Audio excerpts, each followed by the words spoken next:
എല്ലാവർക്കും പുതിയ വീഡിയോയിലേക്ക് സ്വാഗതം. ഈ വീഡിയോയിൽ കൃത സോഫ്റ്റ്വെയർ ഉപയോഗിച്ചുകൊണ്ട് ഒരു ചെറിയ അനിമേഷൻ പ്രവർത്തനമാണ് ചെയ്യുന്നത്. ഇതിനായി നമുക്ക് പുതിയ ഒരു പ്രോജക്റ്റ് സ്റ്റാർട്ട് ചെയ്യാം. കൃതയിൽ സ്റ്റാർട്ടിൽ ന്യൂ ഫയൽ എടുക്കുന്നു. നമ്മുടെ വീഡിയോയ്ക്ക് ആവശ്യമായ വിഡ്ത്തും ഹൈറ്റും നൽകണം. വിഡ്ത്ത് 800, ഹൈറ്റ് 500 നൽകുന്നു. റെസൊല്യൂഷൻ 100 നൽകുക. ഇതെല്ലാം പിക്സലിലാണ് നൽകിയിട്ടുള്ളത്. ദെൻ ക്രിയേറ്റ് കൊടുക്കുക.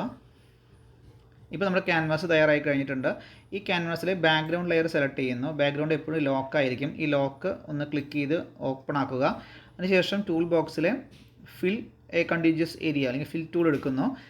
അതിനുശേഷം ഇവിടെയുള്ള ഫോർഗ്രൗണ്ട് കളർ സെലക്ടറിൽ നിന്ന് നമുക്ക് ആകാശത്തിന് അനുയോജ്യമായ ഒരു നീല നിറം സെലക്ട് ചെയ്തെടുക്കുക. ദെൻ ഓക്കെ കൊടുക്കുക. ഇനി ഈ ടൂൾ ഉപയോഗിച്ചുകൊണ്ട് ക്യാൻവാസ് ഒന്ന് ക്ലിക്ക് ചെയ്ത് കഴിഞ്ഞാൽ ക്യാൻവാസ് പൂർണ്ണമായും ആ നിറം കൊണ്ട് ഫിൽ ചെയ്തതായിട്ട് കാണാൻ സാധിക്കും.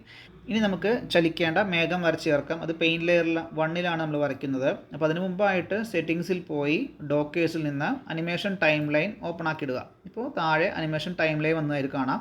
ഈ ടൈം ലൈനിലെ ഓരോ ഫ്രെയിമുകളിലായിട്ടാണ് നമ്മൾ മേഘങ്ങൾ വരയ്ക്കേണ്ടത്. ഇവിടെ 0 മുതലുള്ള ഫ്രെയിമുകളാണ് നമുക്ക് കാണാൻ സാധിക്കുക. അപ്പോൾ 0 ഫ്രെയിമിൽ ഒന്ന് ക്ലിക്ക് ചെയ്യുന്നു. അതിനുശേഷം ഇവിടെ ആഡ് ബ്ലാങ്ക് ഫ്രെയിം എന്നുള്ളത് ക്ലിക്ക് ചെയ്യുക. ഇപ്പോൾ ഒരു ബ്ലാങ്ക് ഫ്രെയിം ഇവിടെ വന്നിട്ട് കാണാം. ഇനി ഈ ഫ്രെയിമിൽ നമുക്ക് മേഘം വരയ്ക്കാം. അതിനായി ടൂൾ ബോക്സിൽ നിന്ന് ബ്രഷ് ടൂൾ എടുക്കുന്നു. ടൂൾ ബോക്സിൽ നിന്ന് ബ്രഷ് സെലക്ട് ചെയ്യുക. അതിനുശേഷം ഇവിടെ കാണുന്ന ബ്രഷ് പ്രസറ്റിൽ നിന്ന് നമുക്ക് ഇഷ്ടമുള്ള ബ്രഷുകൾ സെലക്ട് ചെയ്യാം. അപ്പം ഞാനിവിടെ എയർ ബ്രഷ് സോഫ്റ്റ് സെലക്ട് ചെയ്യുന്നു. ഇനി ഈ ബ്രഷ് ഉപയോഗിച്ചിട്ടാണ് ഞാനിവിടെ മേഘം വരയ്ക്കേണ്ടത്.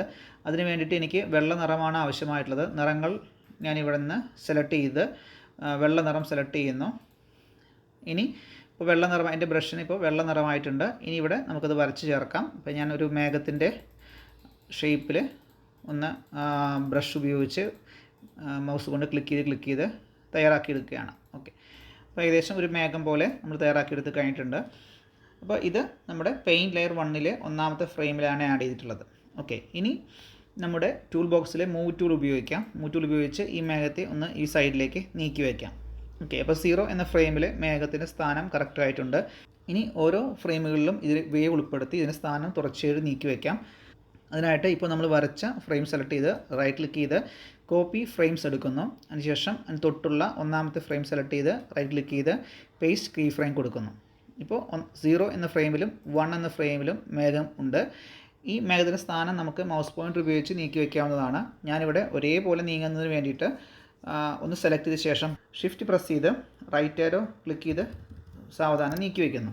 ഇപ്പോൾ 0 ഫ്രെയിമിലും ഒന്നാമത്തെ ഫ്രെയിമിലും മേഘങ്ങൾ ഉണ്ട്. 0th ഫ്രെയിമിലെ മേഘം നമുക്ക് കാണാം, ഒന്നാമത്തെ ഫ്രെയിമിലെയും മേഘം കാണാം. ഇനി ഈ ഒന്നാമത്തെ ഫ്രെയിമിലെ മേഘത്തെ കോപ്പി ചെയ്യുന്നു, തൊട്ടടുത്ത ഫ്രെയിമിലേക്ക് പേസ്റ്റ് ചെയ്യുന്നു. നേരത്തെ ചെയ്ത പോലെ തന്നെ ഷിഫ്റ്റ് അമർത്തിയിട്ട് സ്ഥാനം ഒന്ന് നീക്കി വയ്ക്കുന്നു. ഓക്കെ, ഇപ്പോൾ 3 ഫ്രെയിമിലായിട്ടുണ്ട്.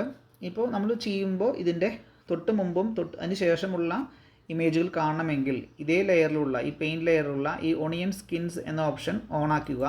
അപ്പോൾ തൊട്ട് മുമ്പുള്ള മേഘത്തിൻ്റെ സ്ഥാനം നമുക്ക് കാണാൻ സാധിക്കും. ഇത് നമ്മളൊരു 20 ഫ്രെയിം വരെ ഈ പ്രവർത്തനം ആവർത്തിക്കുക.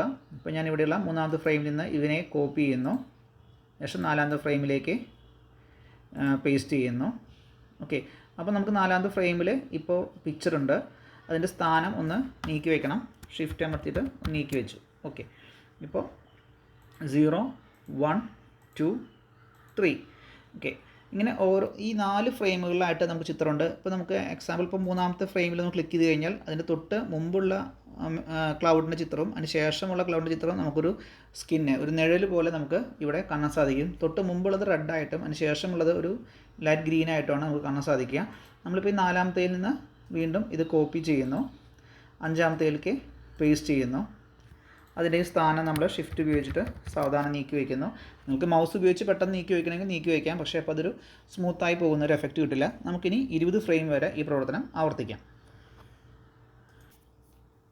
ഓക്കെ, ഇപ്പോൾ നമ്മൾ 20 ഫ്രെയിമിലും നമ്മൾ ഈ ചിത്രം ഉൾപ്പെടുത്തി കഴിഞ്ഞു. ഇപ്പോൾ 0 മുതൽ ഓരോ ഫ്രെയിമുകളും വേണമെങ്കിൽ നമുക്ക് ഒന്നുകൂടി ചെക്ക് ചെയ്ത് നോക്കാം. ഓരോന്നും ക്ലിക്ക് ചെയ്ത് ഓരോ ഫ്രെയിമിലും ക്ലിക്ക് ചെയ്ത് നമുക്കിങ്ങനെ പരിശോധിച്ച് നോക്കാം. ഇപ്പോൾ 20 ഫ്രെയിമിൽ നമുക്ക് ചിത്രങ്ങൾ ഉൾപ്പെട്ടിട്ടുണ്ട്. അതിൻ്റെ സ്ഥാനങ്ങളും തുടർച്ചയായിട്ട് നീക്കിയിട്ടുണ്ട്.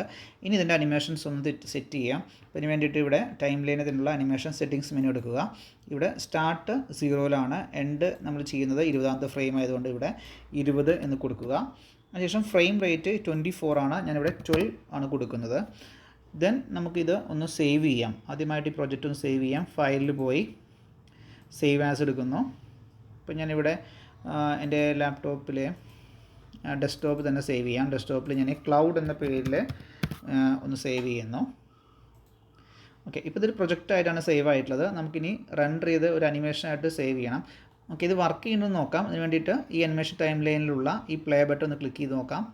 അപ്പോൾ അതിന് വേണ്ടിയിട്ട് നമ്മൾ ഇത് ഫസ്റ്റ് ഫ്രെയിമിൽ കൊണ്ടുവയ്ക്കാം. ഇപ്പോൾ 0th ഫ്രെയിമിൽ കൊണ്ടുവയ്ക്കാം. ഒന്ന് പ്ലേ ബട്ടൺ ക്ലിക്ക് ചെയ്യാം. ഓക്കെ, നമ്മുടെ മേഘം ഇങ്ങനെ മൂവ് ചെയ്യുന്നുണ്ട്. ഇതിൻ്റെ സ്പീഡ് നമുക്ക് ഇവിടെ ഇങ്ങനെ കൺട്രോൾ ചെയ്യാൻ പറ്റും.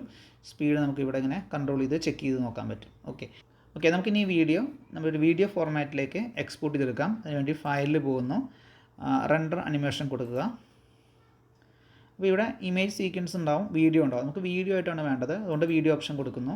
ഇവിടെയും starting frame last frame select ചെയ്ത് കൊടുക്കാൻ ഓപ്ഷൻ ഉണ്ട്. വിഡ്ത്ത് ഹൈറ്റ് ഇതൊന്നും നമ്മൾ മാറ്റം വരുത്തുന്നില്ല.